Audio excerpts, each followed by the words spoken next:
بدرونيغي وليgiisu wuxuu dhihi jiray guuldaro marnaba qaadan wax fiican dhagiiso wax xun ka dhaxbax anigu waxaan nin ciidan waqtiga iyo shaqada waa muhiim in la ilaaliyo hala gaaro markaas ayaan ilaalin doonaa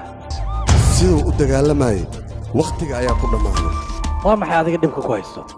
ninkaas hadda jeelka ayaa la wadaa wixii qaab u mutaysan oo la martiinaya xaaladiisa markaan ogaaday wuxuu ka soo baxay xaafadda tuugada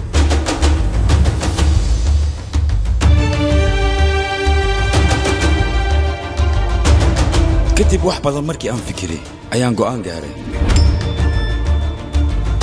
waxaa shaki weyn iiga jira ciidankan nin ka mid ah in la iibsaday ninkan waa Major Jebakshi kadibna uu damac qaaday meesha muu dhib kala kulmaa maya marwo sidoo dhib ula kulmaya waa nin ciidan ah uu ku amaana wuxuuna dhahaa waxa rabaa inaan noqdo sidii taliyahayga kale marna uma dul qaadanaya in ciidamada kalsoonida lagala laabto war istajiyan ku dhahay adiga aniga ku balan qaadi kara laakiin waxaan isku dayay gacanteeda inaan kugu dilo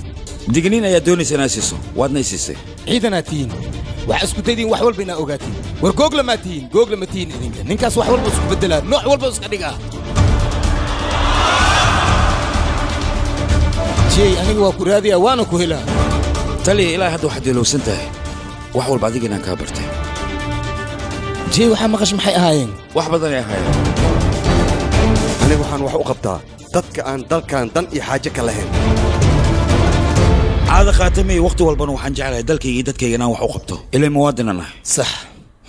adiga ma badanaysanoosid anagaanu daniyahoosaamo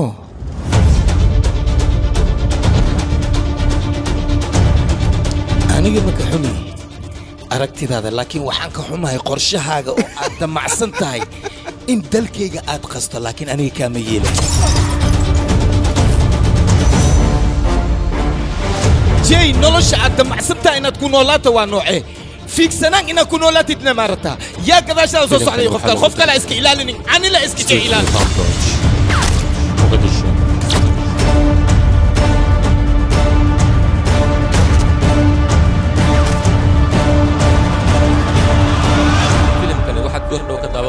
dhagool ayaa hadda ka hor wuxuu yidhi inaan gar daranahay